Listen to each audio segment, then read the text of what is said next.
안녕하세요. 저는 서울대학교 기계항공공학부에 재직하는 김종원 교수입니다. 그러면 오늘은 그 제8장 그 좋은 도면을 만드는 투상도에 대해서 한번 알아보죠.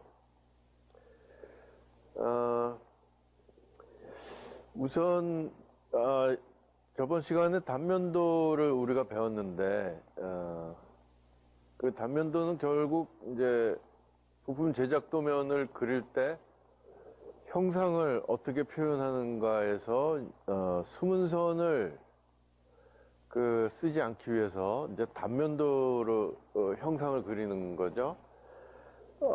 요번 시간도 마찬가지로 이제 형상을 그리는 것 중에 하나인데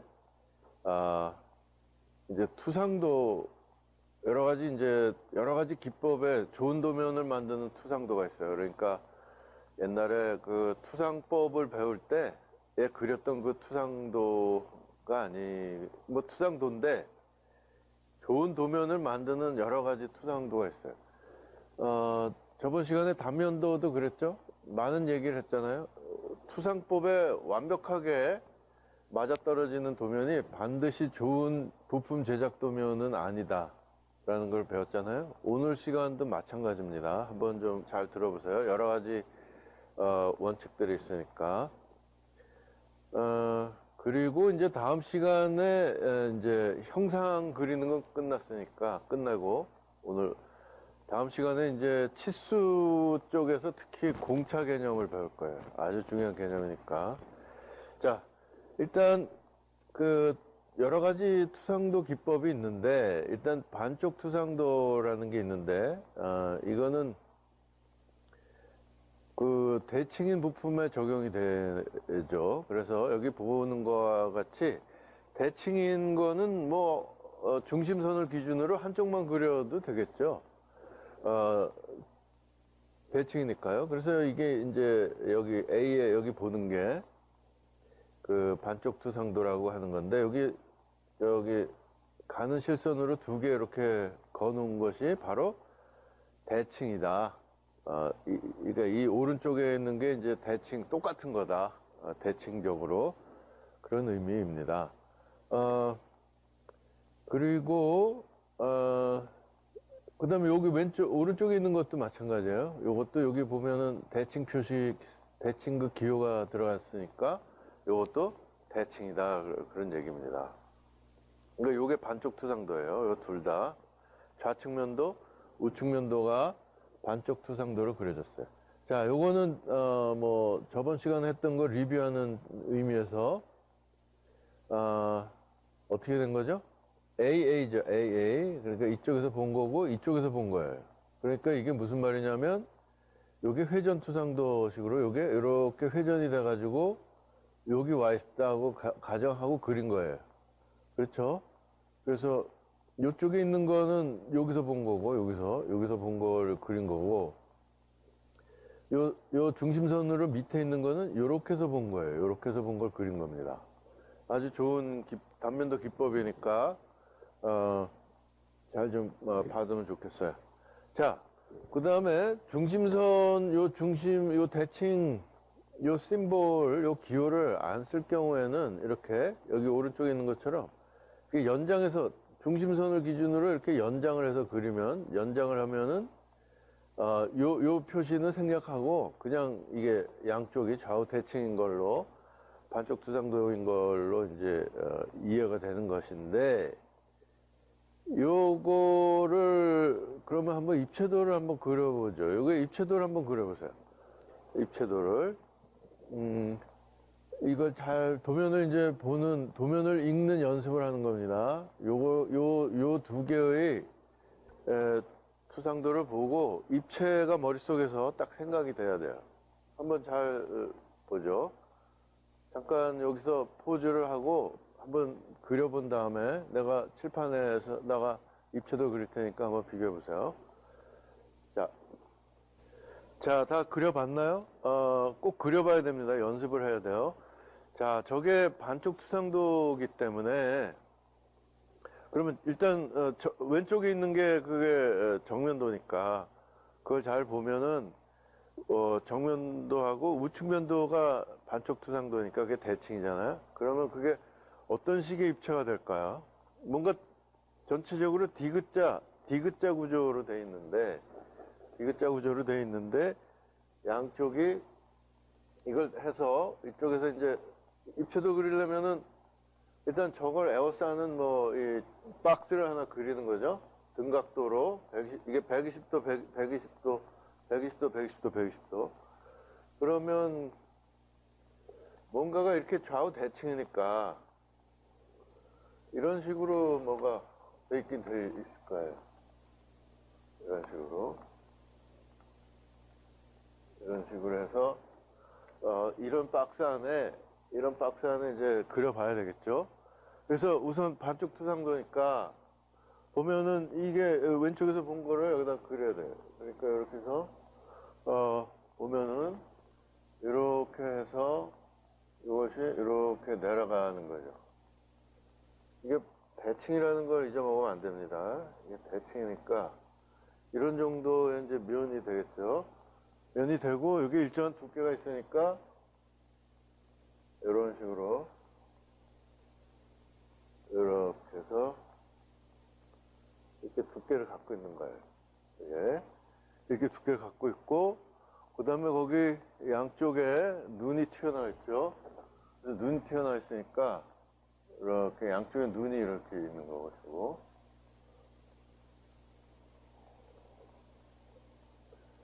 양쪽에 눈이 있고 이게 관통구멍이니까 이런 식으로 되어 있는 거죠. 그 다음에 그 양쪽 눈 위에 요런 게 붙어 있어요. 보강판 같은 게 이렇게 해서 이런 식으로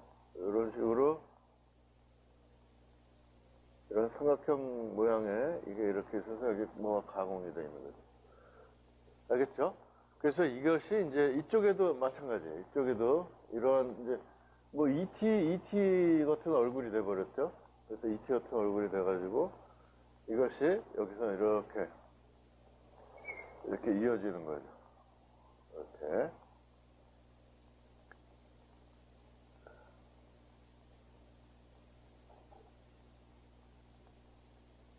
이렇게 이어지는 게 되겠죠. 이렇게. 그래서 이쪽이 이렇게 라운드 돼서 있고 이쪽도 이렇게 되고 이런 식의 모양이 되고 이 안쪽에 보면은 안쪽에는 이게 좀 얇게 올라와 있어요. 이렇게 얇게 뭐가 올라가지고 여기 계속 눈이 이렇게 뚫려 있는 거죠. 이렇게 돼 있는 겁니다. 그렇죠?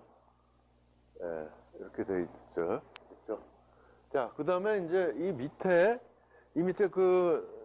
정면도에서 보면은 이렇게 삼각형 모양으로, 밑에 보면 삼각형 모양으로 돼 있는 게 있는데, 그게 그러니까 이 밑에 이렇게 달려 있는 거죠. 이 밑에 이렇게 삼각형 모양이 이렇게 달려 있는 거예요. 그걸 위에서 보면 잘 안 보이니까 이 정도만 보이죠. 이 정도만 보이고, 거기에 이렇게 관통구멍이 있고, 그 다음에 여기 보강판이 이렇게 달려 있는데, 그건 잘 그려지지가 않네요. 그렇죠? 그래서 결국은 이런 식으로 해서 입체를 이제 외곽선을 이렇게 도려내면은, 여러분들 이렇게 도려내면은 입체도가 완성이 되는 거예요. 입체도가 이렇게 해서, 그렇죠? 네, 입체도가 그래서 이제 완성을 하면 되겠습니다. 그렇죠? 그래서 전체적인 모습은 이런 거니까 이제 여기서 이렇게 가 있는 거죠. 이렇게. 그렇죠? 이런 식의 입체가 되는 거예요.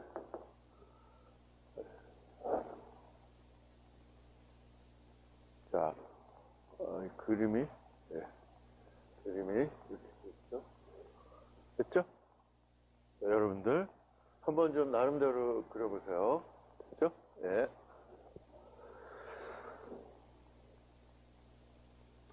자, 그래서 이게 반쪽 투상도라는 거의 개념을 알겠죠? 입체도를 보니까. 이제, 반쪽 투상도는 하여튼 이쪽에 또다시 그릴 필요가 없이 시간과 노력과 공간을 절약하는 그런 기법이 되겠어요. 자, 그 다음에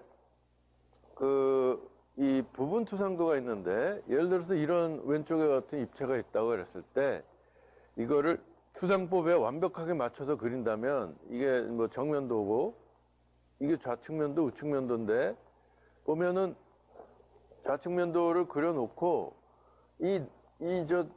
수문선으로 그려져 있는 거, 이 수문선으로 그려져 있는 게 이걸 표시하는 건데, 이쪽에서 봤을 때, 이걸 표시하는 게 되고, 또 이쪽 우측면도를 그리면은, 요게 있고, 뭐 그 넘어서 보이는 거에다가 또 뭐 이런 이제 이게 그려지는 거죠. 이게 보면은 투상법에 뭐 완벽하게 맞는 도면이 되는데, 오히려 이렇게 그리면은 도면을 읽는 사람한테 혼동을 주기 때문에 이거는 이렇게 파셜 뷰, 부분 투상도. 부분 투상도는 저번 시간에도 잠깐 내가 얘기한 적이 있어요. 그래서 요 가까운 곳만 그리는 거예요, 여기. 좌측면도는. 그 우측면도는 요 가까운 곳, 요거만 그리는 거죠. 이 뒤에 있는 거는 다 생략하는 겁니다. 자, 위하고 아래하고 비교해보세요. 어느 게 더 확실한 도면이죠? 읽기에? 당연히 밑에 있는 거죠? 그러니까 부분 투상도라 그래요, 이거를. 부분 투상도는 가장 중요하고 정보가 풍부한 부분만 그린 투상도. 따라서 그 뒤쪽에 있는 형체들은 그리지 않는다. 부분 투상도 사례들은 굉장히 많아요. 이런 게. 물론 요거는 정면도고, 정면도를 어떻게 했죠? 풀 섹션 뷰. 또,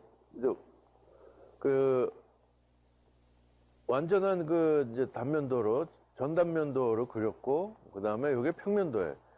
이걸 단면도로 그렸다고 해도 이거 평면도는, 이건 여기 수문선은 다 그려야 되는 겁니다. 이거는. 무조건 수문선을 생략하면 안 됩니다. 저번에 숙제도 그랬죠. 저번에 숙제도 비슷했죠. 정면도를 전단면도로 그리고 평면도는 완벽하게 이렇게 완벽하게 표시를 해야 됩니다. 자, 그리고 이제 우측면도를 요쪽만 그렸죠. 요쪽만. 그러니까 밑에는 안 그렸죠. 요게 부분 투상도예요. 아주 좋은 사례예요. 이건 저번 시간에도 나왔잖아요. 저번 시간에. 그렇죠? 정면도인데 이건 뭐야? 요 부분을 회전을 시켰죠. 여기까지. 단면도인데. 그러니까 요렇게 회전을 시키면 요게 실제 길이, 실제 형상이 나타나기 때문에 좋고, 요거는 그냥 평행 이동시킨 거고. 그래서 여기는 수문선 다 들어가 있죠. 완벽하게. 그 다음에 요게 부분 투상도. 저번 시간에도 얘기했었어요. 자, 요거는 요 돼지코 모양만 여기다가 따로 그린 거예요. A 해가지고 여기 A 해서. 이것도 아주 좋은 기법입니다. 그 공간이, 도면의 이 공간이 좁을 때, 그러니까 이 돼지코를 여기다 그리면 좋겠는데, 이 A 심볼 안 쓰고 그냥 바로 여기다 그리면 좋겠는데, 도면이 공간이 없을 때는 이렇게 그걸 평행 이동시켜 놓은 다음에 A 이런 식으로 표시를 하면 좋고요. 이것도 X 이렇게 그렸죠. 이런 거 잘 받으세요. 도면이 모자랄 경우에는 이렇게 평행 이동시켜서 움직여 놓고 X 이렇게 방향 표시하고 X하고 쓰면 아주 좋은 도면이 돼요. 자, 그 다음에 국부투상도는 그 부품의 구멍 또는 홈 등의 모양을 투상도 바로 옆에 그리는 거예요. 요거를 바로 옆에 여기다. 요거 국부투상도예요. 그 다음에 요 모양만 여기다 그린 거죠. 그러니까 부분 투상도보다도 더 개념이 아주 그 좁은 부분만 그리는 거죠. 요 원 모양도 여기 그리고 요건 뭐죠? 요게 샤프트에 요게 키홈이에요. 키홈. 저번에 키홈이고 요거의 모양 이쪽에서 본 이제 우측면도죠. 이게 우측면도. 요게 이렇게 회전축에. 자, 여기서 아마 눈썰미가 강한 사람은 요 부분, 요 부분, 또 여기 요게 아마 실제 투상법에 맞지 않다고 생각하는 사람이 있을 거예요. 그렇죠? 맞죠? 실제로는 요 선이 조금 좀 왼쪽으로 가야 되고, 요 선도 조금 여기로 돌출해야 되고, 여기는 조금 밑으로 이렇게 곡선이 돼야 돼요. 요것도 마찬가지로 이렇게 약간 곡선이 돼야 실제 투상법하고 맞는 건데, 그 부분, A 부분이 투상법에 맞지 않지만 이게 좋은 도면이에요. 좋은 도면이에요. 왜냐하면 이게 중요하지 않은 교차선의 처리 방법인데, 단순함과 명확성을 위해서 실제 투상법을 무시한다 이거예요. 각 경우보다 이 부분이 이 전체 크기에 비해서 이 부분의 치수가 작을 경우에는 오히려 이렇게 표시하면은 더 혼란을 줘요. 이게 갑자기 이렇게 분리된 것처럼. 이것도 마찬가지. 이것도 이렇게 보여야 되는데, 내가 아까 이 곡선이라고 그랬는데 이렇게 내려와서 보여야 되고, 이건 곡선이고요. 이게 다 좋지 않은 거예요. 이게 다 좋지 않은 겁니다. 여기 A라고 표시된 거. 알았죠? 실제 투상법에 맞게 그렸지만 단순함이나 명확성을 고려했을 때는 이게 전혀 도움이 안 되거든요. 오히려 혼란을 줄 수가 있기 때문에, 직관성에서. 그렇기 때문에 앞에처럼 이렇게 그리는 게 훨씬 좋은 도면이 된다는 거예요. 이 CAD 자동 전개할 때, 자동 전개에서 형상이 얻어질 때 그걸 그대로 하면 안 됩니다. 도면은 내가 보는 게 아니라 현장에서 일하는 여러 사람들이 보는 거예요. 그 사람들이 쉽게 읽을 수 있는 그런 언어로, 그래픽 언어로 바꿔서 나가야지, 무조건 뭐 투상법에 맞게 해서 도면을 만들어가지고 출도하면 안 되는 겁니다. 좀, 그건 명심 좀 했으면 좋겠어요. 자, 그래서 여기서 보면 이것도 마찬가지예요. 이게 잘못된 거지, 이게 투상법에 맞다고 이게 제대로 된 도면이라고 생각하면 안 됩니다. 이게 제대로 된 도면이에요. 이게 아니라 위가 좋은 거예요. 이거를 좀 명확히 알아뒀으면 좋겠어요. 자, 그 다음에 회전 투상도가 있는데, 이거는 뭐 얼라인드 뷰, 얼라인드 섹션도 있었고, 자, 이것도 뭐 저번 시간에 어마어마하게 제가 강조한 건데, 일정한 각도를 이루는 암이나 보강판이나 손잡이가 있는 부품은 회전시켜서 일직선으로 정렬해서 그린다. 그러면 실제 형상과 위치를 그릴 수 있다. 이게 저번에 단면도 얘기할 때도 마찬가지인데, 이거를 제대로 그렸다면은 이게 정면도, 이게 아이스하키 퍽처럼 위에서 본 걸 정면 방향으로 잡았어요.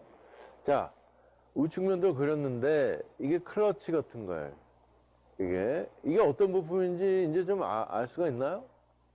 이거 입체도 한번 그려볼까요? 이걸 딱 보고 한번 그려봅시다.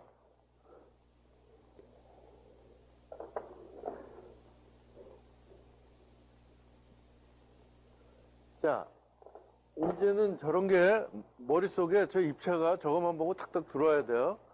저기 보면 상면이 있고, 그 다음에 이제 판이 있고, 이게 이제 이렇게 쭉 밑으로 나온 이제 이런 식의 기본 형상이죠. 기본 형상인데, 그 위에 뭐가 붙어 있냐면 구멍이 나 있는데, 구멍이 키움이니까 이렇게 이제 관통구멍인데, 키움이 이렇게 나 있는 거예요. 키움이 전체로 쭉 나와 있으니까 이게 전체 구멍이 이제 밑으로 쫙 뚫린 거죠. 이렇게 축선이 있어서. 자, 여기 중심선도 이렇게 그리고. 됐죠? 근데 여기에 뭐가 붙어 있어요? 클러치가 붙어 있는데, 클러치의 위치는 이 키움보다는 약간 살짝 요로 떨어져가지고, 요런 식으로 하나가 있고, 그 다음에 여기에 중심으로 해서 이렇게 하나가 있고, 위치만 한번 그려봅시다. 그 다음에 여기 등간격으로 이렇게 있는 거예요. 이렇게 있어서 이게 클러치니까 이제 이게 위로 이렇게 올라와야 되죠. 올라와서 평행에서 이렇게 올라와가지고, 이런 식으로 클러치가 이렇게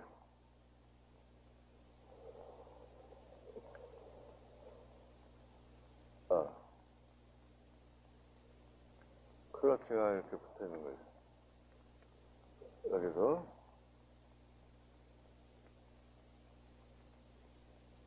클러치가 이렇게 붙어 있어요. 이렇게 올라와 있는 거죠. 클러치가 이렇게. 그래서 이게 이제 저쪽하고 이렇게 물리는 거예요. 물리는데 이게 보강판이 달려있죠. 보강판이 위상이 클러치하고 위상이 좀 다르게 그 중간에 여기 그래서 이게 보강판의 위치가 그러니까 이렇게 해서 내려갔다 하면 한 이 정도가 되니까 여기서 보강판의 위치가 여기서부터 이렇게 보강판이 이렇게 붙어 있는 거죠. 그 다음에 이쪽에 이제 보강판이 붙어 있으니까 그 모양을 그리면 한 이 정도 이렇게 보강판이 이런 식으로 이렇게 붙어 있는 거예요. 보강판이. 그렇죠? 이런 식의 입체가 되는 거예요. 이런 식의 입체가. 알았죠? 한번 잘 보세요. 머릿속에 이 모양이 탁 들어야 돼요. 자, 다시 한번. 됐죠? 자, 그래서 이제 이런 클러치가 되는 겁니다. 그렇죠? 자, 그래서 이거 보세요, 이거. 키움은 항상 위로 와야 되니까 윗방향으로 돼 있고, 그렇죠? 그 다음에 보강판은 단면을 안 그려요. 단면을 안 그려. 클러치도, 근데 클러치가 원래 실제 형상, 이게 투상법에 보면 위치가 여기 아니죠. 이게 밑으로, 이것도 마찬가지고, 한 요 정도 이렇게 와야 되는데, 애매한 위치에 와야 되는데, 실제로 센터에서부터 기준으로 잡으면, 센터에서부터 보면 이 끝에 달려 있는 거니까, 이거를 회전시켜가지고, 클러치가 여기 와 있다고 생각하고 그린 거예요. 이것도 여기 와 있다고 생각해서 그린 거고, 예? 이쪽 클러치 안 그리고, 여기. 그렇죠? 그 단면, 보강판은 여기 있는데, 보강판이 여기 있다고 생각하고 그린 거예요. 그 다음에 보강판이 또 여기 있는 게 아니라, 여기 있다고 생각하고 그린 거예요. 어떻습니까? 예? 이 클러치를 CAD로 자동 전개해서 그리면 모양이 이상한 모양이 나와요. 우측면도에. 예? 그것도 단면도 아니고 아주 이상한 위치로 나온다고요. 그렇다고 알겠어요? 어마어마하게 이상하게 나와요. 이렇게 그려야 돼요. 이렇게. 거의 이건 투상법에 맞지 않는 새로운 창조적인 거죠. 이런 기법을 잘 알아둬야 돼요. 저번 시간에도 내가 분명히 얘기했습니다. 자, 이런 것도 마찬가지예요. 아마 홈워크도 제대로 했으리라고 생각하는데 저번에 이 커플링 비슷한 거죠. 자, 이거에 이제 이게 정면도라고 하면 위에서 본 거를 우측면도 어떻게 될까요? 이렇게 돼요. 이렇게 돼요. 전부 어떻게 해요? 다 대칭이죠. 이게 다 대칭으로 그렸죠. 이거 3개짜리. 이거는 왜 단면을 안 그렸죠? 이게 러그니까, 러그. 뭐 스포크라고 해도 좋고. 이건 단면 처리 안 하고. 맞죠? 이런 식의 그림이, 이런 식의 좋은 도면을 확실히 받아가지고 제대로 된 도면을 그리세요. 제대로 된 도면이라는 건 현장에 출두했을 때 금방금방 이해되는 도면. 제대로 된 그래픽 언어예요. 그거를 좀 잘 알아두기 바라겠습니다. CAD 자동 전개해서 내보내지 마세요. 자, 회전 투상도도 마찬가지예요. 이거를 회전을 해서 이렇게 그려버리면 중심선으로부터 여기까지가 실제 형상이 된다고. 여기서 본 실제 형상. 그러니까 얼마나 좋은 도면이 되는 건가요? 회전 투상도. 자, 이것도 여기서부터 회전해서 이 형체가 회전해서 여기 있다고 생각하고 그린 거니까 이 센터 라인부터 여기까지가 실제 형상이에요. 여기서 본 실제 형상이 되니까 아주 좋은 도면이 되는 겁니다. 자, 그래서 다시 한번 이 홈워크 12번 제대로 해보세요. 이 어댑터 A의 부품도를 그리시오. 뭐 이 정도면은 아주 프로페셔널한 이제 부품 제작도 도면을 그리게 됐어요. 내 강의를 들은 지 한 5번 만에 여러분들은 진짜 프로페셔널한 부품 제작 도면을 그릴 수 있는 방법을 알게 된 겁니다. 치수는 임의로 선정하되 치수 기입을 요번에 좀 제대로 해보세요. 치수 기입법도 배웠으니까. 그리고 부품은 배출구 기준으로 좌우 대칭이고 투상도 하나는 회전 단면도로 다른 하나는 반쪽 투상도로 그린다. 이게 완전 대칭이니까 대칭이니까 반쪽 두상도를 그린다. 그러니까 그렇게 해서 이거를 한번 제대로 잘 좀 그려보기 바라겠습니다. 자, 어떻게 정면도는 어떻게 잡고, 그 다음에 측면도는 어떻게 잡고, 뭐 반쪽 투상도는 뭐 정면도를 반쪽 투상도를 그릴 건지, 우측면도, 뭐 여러분들 잘 판단해 보세요. 됐죠? 자, 그 다음에 이제 라운드 처리된 부품을 그릴 때 주의해야 되는 걸 좀 알아보죠. 주물이나 플라스틱 성형사출로 형성된 부품의 모서리는 라운드 처리가 된다. 이랬는데 아마 이게 무슨 말인지 잘 모를 거예요.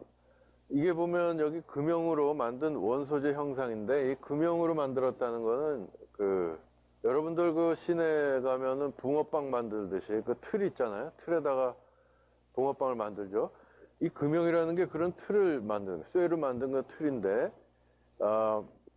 여기서 이제 이 주물로 만드는 거는 이제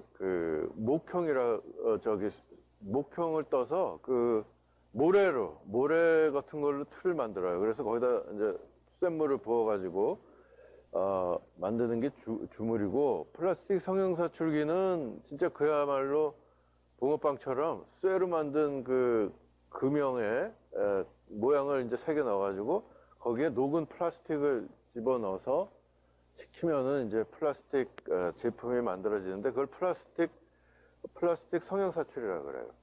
자, 그런 부품의 모서리는 라운드 처리가 된다. 라운드라는 건 둥글둥글하다는 거니까 붕어빵이 다 둥글둥글하죠, 모서리가. 자, 그런데 그거를 그냥 그 주물 상태로 그냥 쓸 수는 없습니다. 기능을 고려했을 때 뭐 일부분은 이렇게 가공을 해내야 될 수가 있거든요. 여기 보면 이렇게 가공을 해낸 거죠, 여기. 그다음에 밑면도 가공을 해냈어요. 그래서 이걸 도면으로 그리면 이렇게 그려지는데, 여기 보면은 이제 라운드 처리가 됐기 때문에 이런 부분은 이제 라운드식으로 이렇게 그렸지만, 나머지 형상 여기 이런데 이게 라운드 처리된 걸 직접 그릴 수가 없기 때문에 여기 주를 씁니다. 원소재 모서리는 R2로 라운드 처리, 가공 후 C0.5로 못하게 할 것. 요 주가 굉장히 중요한 것이죠. 그래서 여기 보면 원소재 모서리는 R2로 라운드 처리. 그러니까 여기 있는 게 이런 것들이 전부 R2. 그러니까 반지름이 2mm 정도 되는 그렇게 모서리들이 전부 R2가 됐고, 그 다음에 가공 후에 가공된 거, 이거 가공을 됐을 때 여기 가공이 되면 여기 날카로워지잖아요. 그 모서리를 C0.5로 못하게 할 것. 그러니까 줄로 살살 긁어주면은 0.5 정도 못하게 되니까 못하게 할 것. 이렇게 주로 표시하고, 여기 실제 형상은 뭐 R2라든지 요건 뭐 이렇게 보여줄 수 있는 건 R2로 그리지만, 꼬다리들 R2로 그리지만 나머지 C0.5를 여기 이렇게 그릴 필요는 없는 겁니다. 그냥 날카롭게 마무리를 한 다음에 그림은 직각으로 그냥 여기 C0.5로 못하게 할 것 하면 이 모서리들이 전부 C0.5로 못하게 하는 거죠. 네? 이런 것들 좀 잘 알아두고, 여기 주물이나 이 라운드 처리된 부품을 얘가 있는데, 이거는 이제 좀 나를 확대를 해주세요. 네, 이게 좀 확대를 했는데 뭐 잘 보일진 모르겠는데, 여기 보면은 이런 부품이 있어요. 여기 보면 이게 이건 알루미늄인데요. 알루미늄 다이캐스팅 한 건데, 여기 보면은 여기 면이 잘 보일지 모르겠지만 여기는 이제 그냥 소재면으로 남아있고, 여기 뒤집어 보면 여기는 아주 플랫하게 가공을 한 겁니다. 여기 그러니까 소재를 가공을 한 거예요. 여기는 소재면이 남아있고, 조금 더 큰 거, 이게 기압 펌프의 면인데, 글쎄 잘 보일지 모르겠지만 여기는 소재면이 그냥 남아있어요. 여기는 소재면이 남아있고, 이 양쪽 면을 이렇게 가공을 했습니다. 가공을 했어요. 가공을. 이런 것들이 의외로 굉장히 많습니다, 여러분들. 자동차 같은 데도 잘 살펴보면은 소재면이 있고 일부만 가공을 한 그런 면들이, 그런 부품들이 많이 있어요. 엔진이 대표적인 거죠. 여러분들 뭐 엔진을 분해해보진 않았지만, 엔진 자체 이렇게 옆에서 보면은 그 소재면이 이렇게 보여요. 엔진 바디. 그렇지만 그 소재인데 엔진 그 안에는 피스톤이 왔다 갔다 하는 부위는 아주 정밀 가공을 해야 되죠. 무슨 말인지 알겠죠? 그러니까 이렇게 라운드 처리된 부품, 주물이나 플라스틱 성형사출로 형성된 부품의 모서리는 라운드 처리가 되고, 라운드 처리가 될 수밖에 없어요. 왜냐하면 소재, 그 틀에다가 넣어가지고 소재를 만드는데 그 소재가 어찌 그 끝이 날카롭게 되겠어요? 그러니까 라운드 처리가 되는 거죠. 근데 이제 라운드 처리한 거를 가공을 해버리면 이제 면이 아주, 이 가공된 면의 이 주위는 날카로워져요. 그거는 C0.5 못따기 같은 걸 해야 됩니다. 알았죠? 그러니까 이런 경우도 많이 나옵니다. 자. 그래서 라운드 처리된 부품을 그릴 때 보면은 라운드 처리된 모서리를 면과 면의 가상의 교차선을 이제 투사하는데, 여기 보면 이게 다 라운드 처리된 거예요. 그러면 이 라운드 처리가 됐으니까 아주 샤프한 그 직선이 아니라 그냥 둥글둥글한 면이 되니까 그거를 투상법대로 보면은 그게 선으로 투상이 안 되죠. 여기 보면은 이런 그릇이 있는데 여기 이게 다 라운드가 됐거든요. 그러면 실제 투상도는 이렇게 이거 그릴 수가 없어요. 왜냐면 둥글둥글하니까. 그렇죠? 면이 아니라 이게 둥글둥글한 면이니까 그릴 수가 없어요. 이럴 때 이렇게 그리면 안 되고, 당연히 안 되겠죠. 그래서 어떻게 그리냐면 그 면과 면이 이게 라운드 처리됐으니까 이게 그 면을 이렇게 서로 연결을 하면은 연결선이 생겨요. 그 연결선을 모서리라고 생각하고 그리는 겁니다. 그래서 여기서 보면은 이제 이걸 위에서 프로젝션 하면 그 가상의 이 면과 밑면이 만나는, 그러니까 이 면은 평면이고 밑면도 평면이죠. 그래서 그 평면이 이렇게 만나는 가상의 모서리가 있겠죠? 그 모서리를 그리는 겁니다, 여기다. 그리는데, 여기처럼, 살짝 그 세 라운드 모서리가 만나는 곳은 여기 공간을 놔둬요, 공간을 놔둬요. 그러니까 이 테크닉도 잘 보세요. 그러니까, 이게 정면도이면 이게 제대로 된 평면도인 거예요. 여기도 마찬가지입니다. 이것도 보면 여기 라운드가 됐죠? 라운드가 졌으니까 요게 정면도이면 실제 평면도는 이렇게 그려서 요 선이 그려져야지 제 형상을 알 수가 있어요. 이렇게 그리면 안 됩니다, 이게. 실제 투상도를 그리면 안 돼요. 여기도 이게 정면도이면 요 만나는 것, 요 선을 그려줘야 됩니다. 이게 라운드 코너, 라운드 처리가 된 모서리일지라도. 알았죠? 자, 여기 두 개의 면과, 이걸 좀 더 확대해서 그리면 아까 요 평면과 요 평면이 만나는 가상의 요 모서리들을 수상해서 그리는 거예요. 그렇죠? 이렇게. 이제 명확히 알겠죠? 예.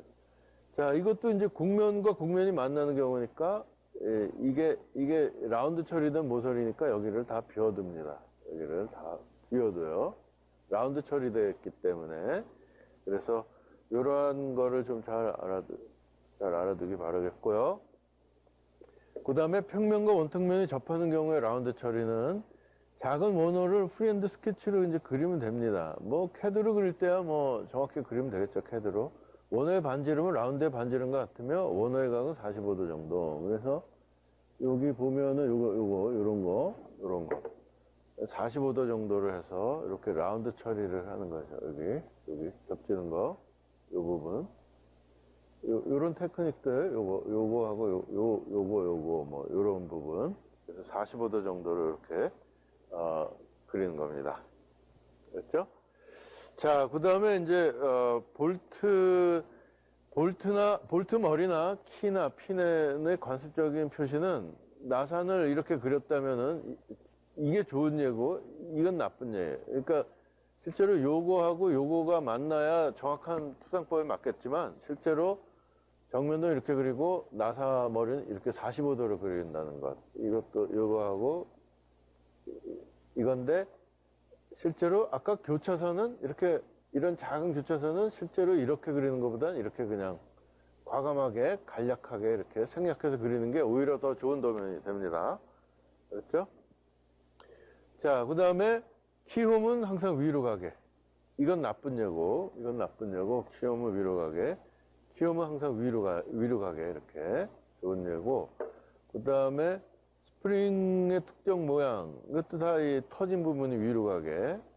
키는 이게 키가 꽂힌 건데 키는 이렇게 45도씩으로 이렇게 조합을 하는 게 좋고, 요거는 이제 나쁜 예고요. 자, 그 다음에 이제 이런 원이 이제 많을 경우 12개의 원이 11파이 지름이 11mm인 12개의 원이 있는데 이 12개의 원을 다 그릴 필요는 없습니다. 없고 이렇게 실형이 반복되는 것들은 이제 교차점으로 이렇게 나타나면은 더 명확한 도면이 되는데, 뭐 캐드로 그렸을 때는 뭐 12개를 다 그렸다 해도 뭐 나쁘진 않겠습니다. 뭐 캐드로 그렸을 때니까. 그 다음에 반복되는 형체의 수량은 이것도 이렇게 해서 처음에 2개 그리고 여기는 다 이렇게 중심선의 교차로 처리하고 마지막 거 하나 그려주고, 이것도 14개 구멍인데 다 그릴 필요 없이 이거는 아예 이렇게 중심선에서 점 찍지도 않고 그냥 쭉 그 중심선만 그린 다음에 처음에 2개 맨 경계에 있는 거 이렇게 해가지고 그렸어요. 그 대신 치수표기도 14 곱하기 12에서 106, 괄호하고 168은 참고 치수죠. 14 곱하기 12. 그러면 12 해가지고 이게 14개가 있다는 거예요. 이쪽도 7 곱하기 12하고 괄호하고 84 참고 치수. 그래서 결국 42개의 드릴이 이렇게 가공된다는 거죠, 총. 물론 이 경우에는 12 이렇게 되는 거니까 누진 치수 기입이니까 뭐 보통 공차가 쫙 누적이 되겠죠. 누적이 되겠는데 뭐 이 경우에는 그 기능을 고려했을 때 이렇게 뭐 보통 공차가 누적이 돼도 큰 조립에 대량 생산에 지장이 없다고 판단했기 때문에, 그러니까 워낙 구멍과 이 여유가 많이 있는 것이죠. 그래서 그냥 누진 치수 기법이고, 이런 치수 기법은 아주 좋은 예니까 잘 봐두시기 바라겠습니다. 반복되는 형체 표시, 이거는 이제 렉인데요. 기아 모양인데 기아 모양도 이렇게 표시한다는 거. 이렇게. 이것도 이렇게 다 그리지 않고 이렇게 표시하는 거예요. 왜 이걸 얘기하냐면 캐드로 그리면은 뭐 그냥 다 그릴 수가 있겠죠. 그냥 다 그릴 수가 있겠는데 왜 이걸 얘기하느냐면 여러분들이 그동안에 뭐 KS 규격이라든지 옛날 도면들은 이런 그림이 많아요. 이런 그림이 많으니까 이런 그림의 의미를 좀 잘 알아둬야 되겠죠. 이렇게 그렸는데 이게 뭐 그러면 기아가 뭐 여기만 있는 기아구나 이렇게 생각하면 안 됩니다. 이 기아를 생략해서 그린 거기 때문에 이 기아가 실제로 이렇게 그린 거는 이렇게 그린 거하고 같다는 거예요. 거꾸로. 아마 그런 의미에서 이걸 알아둬야 될 겁니다. 여러분들 신세대들은 뭐 이렇게 그리겠는데 옛날 기성세대들이 이렇게 그린 거 가지고 이건 기아가 왜 한 개밖에 없지? 이건 기아가 하나, 둘, 셋, 3개밖에 없구나. 아주 신기한 기아다. 이렇게 생각하면 안 된다는 거예요. 그러니까 한 번만 알아두면 되는 거죠. 그다음 부분 확대도는 이제 투상도가 작거나 복잡하면, 이게 너무 그림이 작은데 여기다 치수 기입을 해야 된단 말이에요. 그러면 이 그림에다 치수 기입을 할 게 아니라 여기 지지선을 끌어가지고 A랑을 해가지고 A 해놓고 이걸 확대해서 그리는 거예요. 도면의 다른 공간에. 그래서 2대1 하면 2배로 그린 겁니다. 이거 2배로 그려서 투상도가 작거나 복잡하면 아래와 같이 확대할 부분을 표시하고 A와 같이 문자 기호를 A를 부여한 다음에 확대도를 2배로 그린 거, 여기는 이제 스케일을 표시해야 되겠죠. 2배로 크게 그렸다. 확대도를 다른 곳에 그리고 식별한 문자 A 및 척도를 옆에 기입한다. 좋은 예예요. 이건 B 해가지고 B를 이렇게 그린 겁니다. 그리고 이제 치수 기입은 여기다 하는 거예요. 치수 기입은 여기다 하는데 치수 기입할 때 실제로 이걸 2배 확대했으니까 이 길이가 10mm라면 실제로 그림은 20mm로 그렸겠죠, 크게. 그렇지만 치수 기입할 때는 괄호하고 당연히 칩이라고 써야죠. 제 치수를. 뭐 당연한 거지만. 자, 그렇죠? 자, 여기까지 이 다양한 좋은 도면을 만드는 투상도 이런 걸 좀 알아봤습니다, 여러분. 자, 그 다음에 그 좋은 투상도를 만드는 기법 중에 또 하나가 보조 투상도가 있어요. 여기 그래서 제9장이라고 돼 있는데 이 9장은 우리 교재에 있는 9장을 얘기하는 겁니다. 여러분들 그 문은당의 그 교재, 제가 김종훈 교수가 쓴 기계공학 제도라는 그 교재를 한번 다시 읽어보는 게 좋을 겁니다. 그래서 제9장의 보조투상도. 자, 보조투상도는 이제 여러분들 이거 보면은 이같이 이제 경사면, 단방향 경사면이 뭐죠? 단방향 경사면? 인클라인, 단방향 경사면이라는 거는 적어도 어떤 하나의 투상면에 경사된 면이 수직인 경우를 단방향 경사면이라고 그러죠. 단방향 경사면. 이 단방향 경사면의 실제 형상을 그리는 건데, 실제 입체가 이렇게 돼 있다면은, 실제로는 우리가 투상법 유리상자 안에 넣고 그린다 그랬죠. 그래서 유리상자 안에 넣고 그린 거를 펼친다 그랬어요. 유리상자를 정면돌 기준으로 해서 나한테 이렇게 잡아 당기는 거죠. 잡아 당기는 거예요. 잡아 당겨서 그린 그림으로 하면 이런 부품 제작 도면이 그려지는데, 이렇게 그리면은 단방향 경사면의 실제 형상을 어디도 그릴 수가 없어요. 실제로는 실제 형상을 도면에 딱딱 보면은 좋은 거거든요. 그러니까 이게 그릴 수가 없어요. 그러니까 어떤 테크닉을 쓰냐면 단방향 경사면과 평행한 보조 투상면을 설정하는 거예요. 이렇게. 보조 투상면이죠. 이 투상면은 이 단방향 경사면하고 평행인 거예요. 그러면 이 보조 투상면에는 평행이니까 단방향 경사면은 실제 형상이 이렇게 딱 투상이 되겠죠? 그거를 펼쳐버리면 되는 거예요. 그걸 펼치면은 이렇게 되죠. 펼치면은, 그러면 이게 뭐냐면, 정면도가 되고, 이 평면도 대신에, 이런 실제 형상도 아닌 이런 평면도는 필요 없고, 이러한 보조 투상도가 이렇게 그려지게 돼요. 이면하고 요 선은 뭐죠? 요 선은 단방향 경사면의 실제 길이에요. 단방향 경사면이 정면도의 수직이니까 실제 길이는 투상이 되죠. 그래서 이건 실제 길이고, 여기에 직각으로 이렇게 올려가지고 보면 여기에 실제 형상이 나타나고, 요 두 개를 가지고 우측 면도를 완성할 수가 있는 거예요. 어떻게 하느냐? 치수를 옮겨주면 되기 때문에, 일단 실제로 이렇게 치수를 옮겨가지고 그리는 건 조금 이따 설명하기로 하고, 일단 개념만 보면은, 여기서 보면은 이 A, B, C, D라는 이 치수, 그러니까 여기서부터 이렇게 이 수직 방향으로의 치수 A, B, C, D는 어디하고 같아요? 여기에서, 이쪽 면에서 여기 A, B, C, D하고 같은 거예요. 그러니까 여기 기준으로 해서 이렇게 A, B, C, D는 A 나가고 B 나가고 C 나가고 D 나갔잖아요. 이거는 여기 기준으로 A 나가고 B 나가고 C 나가고 D 나간 길이하고 똑같은 거예요. 오케이? 뭐죠? A, B, C, D는 무슨 정보예요? 정면도 기준으로 A, B, C, D는 depth 방향의 depth 방향. 정면도는 width하고 height, 높이와 폭. 이것만 알 수 있잖아요. 이쪽 depth 방향의 정보가 A, B, C, D인데, 그렇잖아요? 그러면 이쪽 기준으로 ABCD와 이것도 ABCD depth 방향의 치수 맞잖아요? 이쪽이 depth 방향이죠. 다 depth 방향이잖아요? 정면도 기준으로 다 이쪽 방향의 depth 방향의 치수죠. 기울어지더라도 ABCD. 알겠죠? 이 개념을 잘 알아둬야 나중에 이 보조투상도가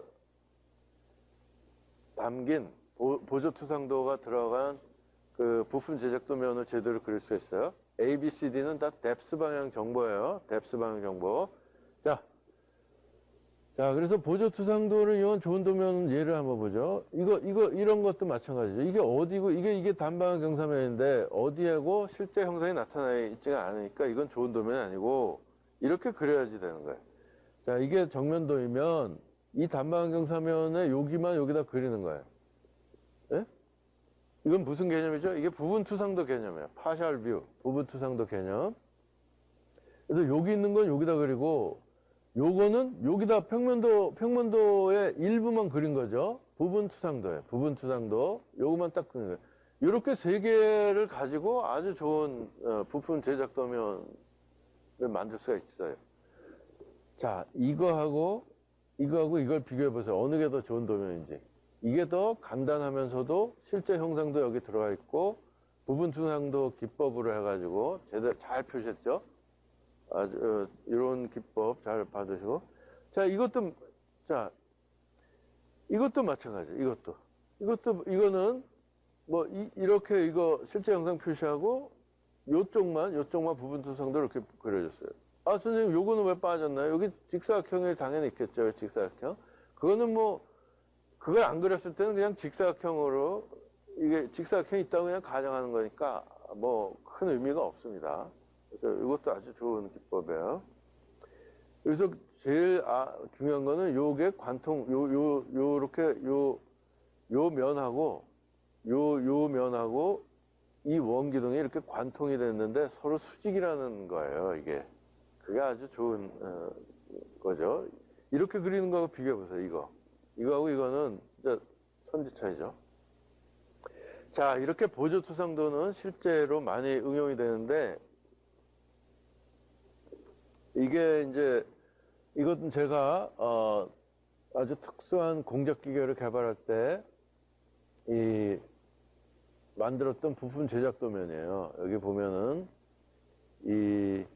제대로 돼 있는데 여기 뭐 표면 거칠기라든지 아직 잘 모르겠는데 그다음 요거는 기아공차 표시고 그다음에 뭐 모르는 것들이 좀 있을 거예요. H7이라고 나와 있는데 이런 것들 다 치수공차 기호인데 이거는 차근차근 다음 시간에 설명할 테니까 걱정하지 말고 일단 알아둬야 될 게 이게 정면도이고 이게 정면도라고 합시다. 이게 정면도이고 이게 좌측면도이면 그 다음에 요 슬롯 여기 슬롯이 이렇게 깎여져 있는데 이렇게 슬롯이 요 슬롯의 실제 형상을 이렇게 보조투상도로 해서 표시한 거예요.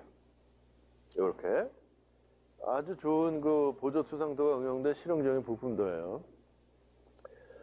이게 뭐 평상시에는 내가 시험 문제로 이런 것들의 입체도를 그리라는 시험 문제를 많이 냈었어요.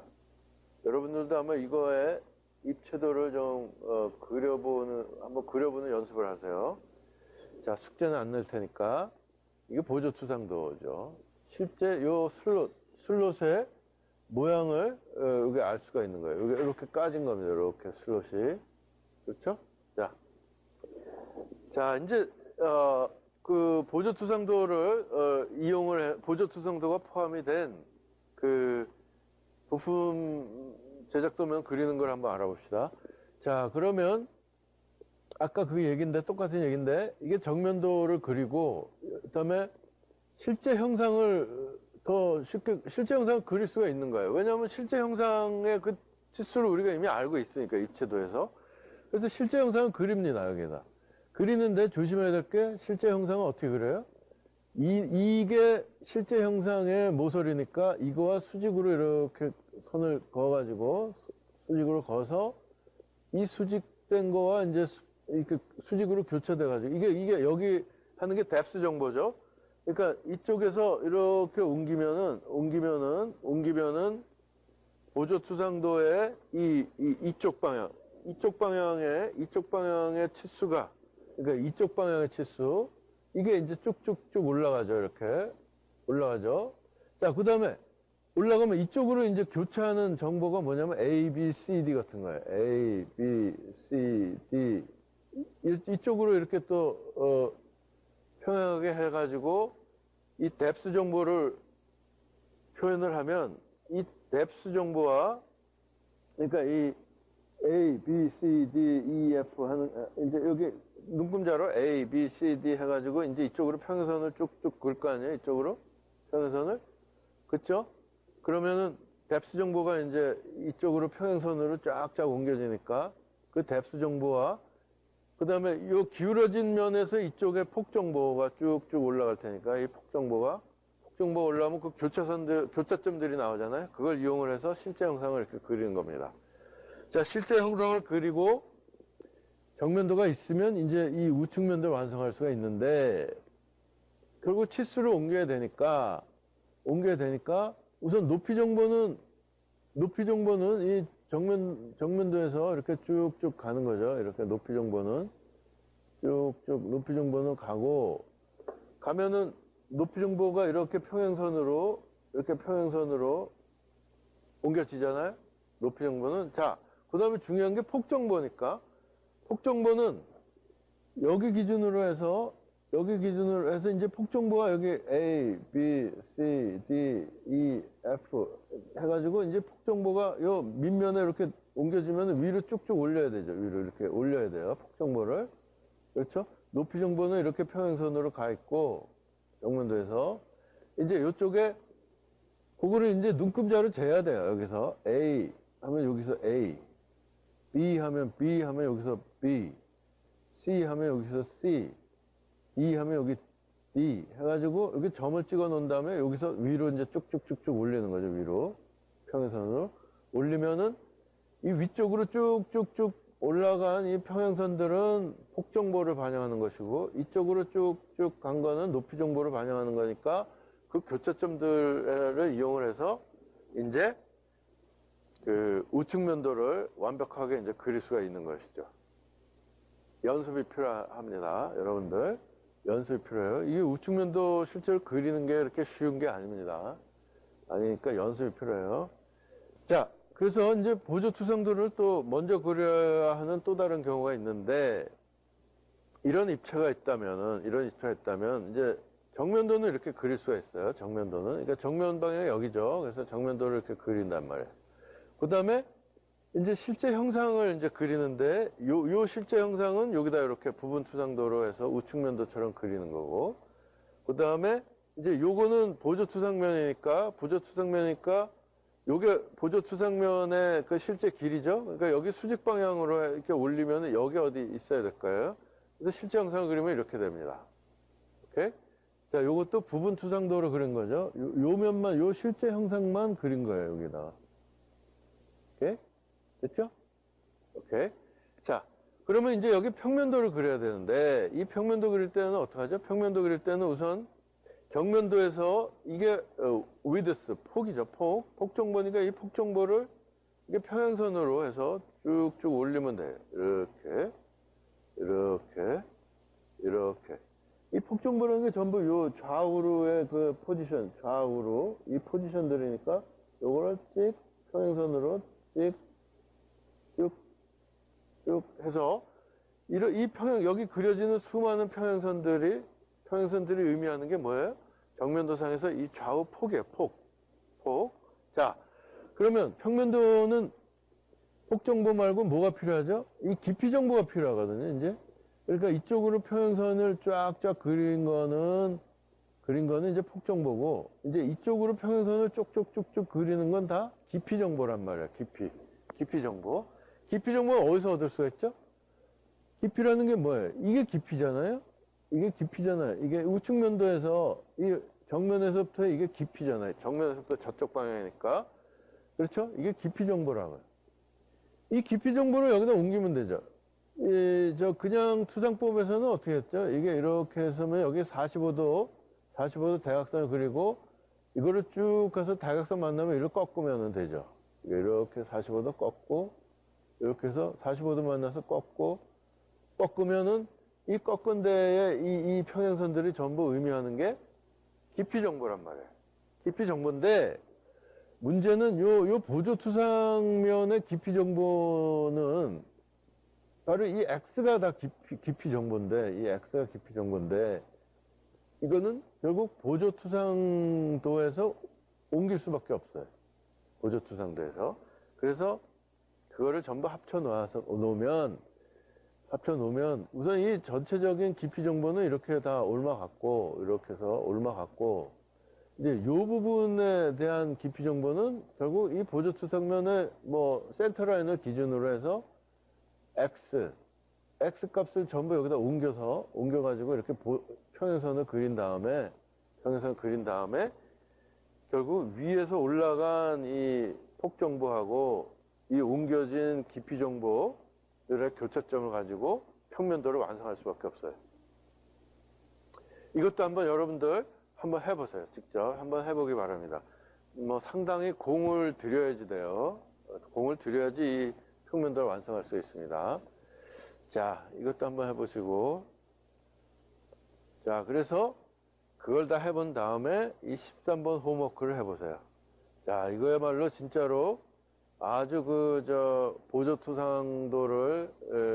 보조투상도가 포함된 아주 좀 복잡한 도면이 될 텐데, 그래서 여기에 제시된 부품의 부품도를 그리시오. 치수는 임의로 선정하고 모든 구멍은 관통이다. 그림 B에서 추천하는 도면 배치도를 참조한다. 이게 A4 용지를 좀 수직으로 이렇게 세우든지 뭐 해가지고 한번 배치를 잘 해보세요. 그래서 정면도와 평면도를 그리고, 정면도는 이거예요. 평면도가 되겠고, 반방향 경사면의 실제 형상 두 곳을 보조 투상도로 했는데, 여기 실제 형상, 요거의 실제 형상, 여기. 그 다음에 이쪽에 실제 형상이 여기 그려지는 거예요. 그린다. 보조 투상도, 부분 투상도의 개념을 그릴 것. 그러니까 여기만 그리라는 거죠. 여기만. 여기에다가. 그리고 여기에다가는 여기만 그리는 거예요. 요 면만 다 그리지 말고. 그래서 부분 투상도의 개념을 그리고, 평판 위의 더브테일 형태는 상하 방향을 제어하고 대칭이고, 측면에 있는 작은 구멍은 왼쪽 끝면에서 오른쪽 끝면까지 일직선으로 관통되어 있다. 이게 쫙 관통이 되어 있다 이거예요.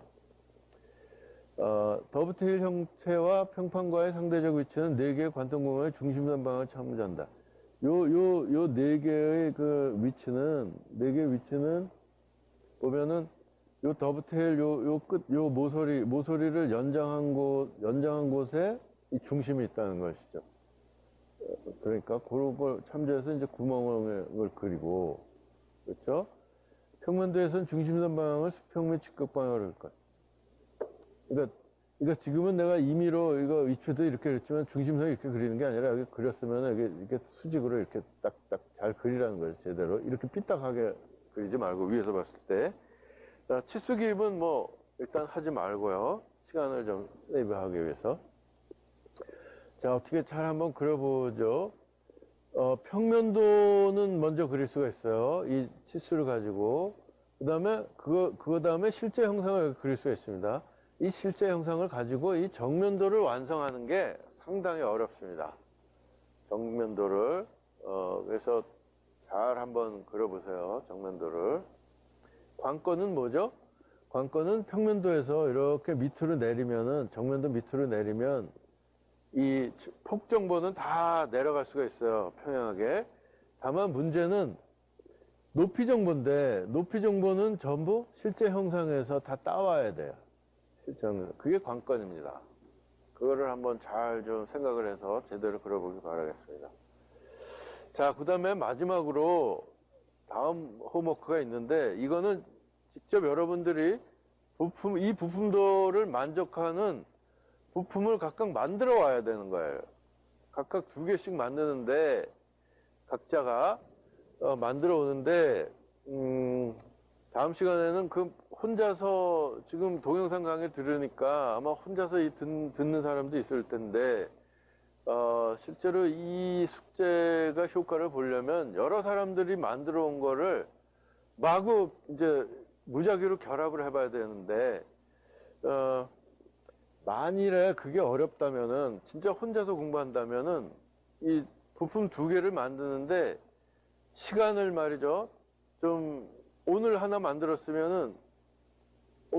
여기서 만들었으면은, 다음번에는 다른 곳에서 다른 눈금자와 도구를 갖고 만들어 보았으면 해요. 선생님 뭐 그게 그렇게 중요합니까? 하지만 실제로 같은 도면으로 다른 환경에서 다른 방법으로 만들었을 때, 물론 도면의 치수는 준수해야 되지만, 그랬을 때 그 부품들을 가지고 그게 결합이 됐을 때 어떤 일이 벌어지는지 여러분들이 실제로 느껴야지만 이 공차가 얼마나 중요하다 하는 걸 알 수가 있거든요. 공차가.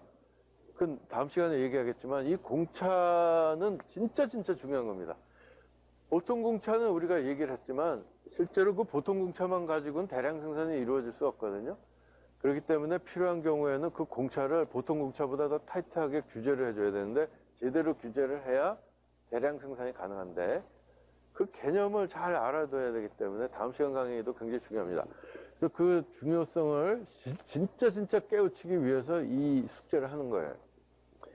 그래서 이 부품들을 만족하는 부품을 만들어 와야 돼요. 오케이? 그래서 보면 이 부품이 보면 뭐 굉장히 간단해 보일 수가 있어요. 이건 구멍판이고 이거는 이제 핀판이에요. 그러니까 핀판인데 그 구멍판은 그냥 이 플레이트가 이렇게 모서리가 이렇게 제거된 이 플레이트에 구멍이 뻥뻥 두 개가 뚫려져 있는 것이고 이 핀판은 이 판에 이거하고 유사하게 이제 윤곽은 같은 판에 이건 붙어 있는 거예요. 이렇게 핀이 이렇게 붙여야 됩니다. 이렇게 이걸 붙여야 돼요. 그래서 요거는 이제 핀판이 되는 건데 접착제로 붙이면 됩니다. 다만 여기 25, 70, 120, 50, 25는 보통 공차가 규제되는데 여기 저 뭐 일기예보 표시 같은 거는 요거는 표면 거칠기 기호인데 이건 다음 시간에 얘기할 건데 그냥 깎으라는 얘기예요. 여기 요게 있는 거 깎아버리라 이런 거예요. 요 깎으라는 지시가 안 돼 있는 곳은 그냥 소재면으로 남겨두면 됩니다. 이 윗면 같은 거. 근데 여기는 깎아야 돼요. 여기 깎으라는 표시입니다. 여기는 칼로 깎으면 됩니다. 여러분들 칼로 깎으면 돼요. 칼로. 25인데 그래서 보통 공차를 좀 루스하게 해놨어요. 여러분들 표제란에 있는 것보다는 굉장히 루스합니다. 그래서 16은 플러스 마이너스 0.7이고 16초가 82면 플러스 마이너스 1.2 80초가 250이면 플러스 마이너스 2.0이어야 돼요. 무려. 그러니까 이 120은 120 플러스 마이너스 2.0이니까 뭐 118에서 120이니까 충분히 여러분들 칼로 금을 줄자로 금을 거서 칼로 자르더라도 충분히 낼 수 있는 그런 허용 공차입니다. 다만 문제는 여기 보면은 30이라는 구멍이 있는데 이 관통 구멍인데 30인데 0에서부터 플러스 1.0이니까 30에서 31 사이로 유지해야 돼요. 뭐 충분히 칼 솜씨로 낼 수가 있습니다, 여러분들. 그래서 이 공차를 꼭 준수해야 됩니다. 그 다음에 실제로 제가 수업 시간에는 마이크로 아주 정밀한 측정 기계로 이걸 다 재가지고 이 치수를 이 공차를 만족하지 못하면은 이 공차를 먼저 그냥 그 점수를 안 줬어요. 빵점입니다. 그거는 부품을 만들 때 도면에 있는 치수를 준수하지 않는 건 그건 빵점 처리해야 돼요. 적당한 건 없습니다. 이상하게 합격 아니면 불합격이에요. 하나라도 실수하면 조심해야 됩니다. 자, 요것도 마찬가지. 요 P는 30에 0에서부터 마이너스 1.0이니까 29.0에서 30.0 사이에 P는 작아요. 구멍은 좀 크고. 그렇죠? 그렇게 제대로 가공을 해서 갖고 와야 됩니다. 이 중심거리 70이면은 70이니까 16초가 80이니까 70에 적어도 플러스 마이너스 1.2는 만족해야 돼요. 이게 보통 공차일지라도 그냥 막 붙이면 안 됩니다. 그리고 더 주의해야 될 게 여기 보면은 여기 T3라고 돼 있죠. T3 3mm 두께, T는 뭐야? 두께 표시죠. 두께가 3mm예요. 두께 3mm. 지시하지 않은 곳은 소재 상태로 남겨둘 것. 지시라는 게 이게 표면 거칠기 기호가 들어가 있는 것은 칼로 자르되 나머지 이 면 같은 거, 요 상면, 요 면 같은 거, 밑면 이런 거는 칼로 자르라는 표시가 없으니까 그냥 원소재로 남겨두는 거예요. 근데 주의해야 될 건 T3이니까 3은 T16 이하는 플러스 마이너스 0.7이니까 T3이니까 3에 플러스 마이너스 0.7이 적용이 되는 거예요.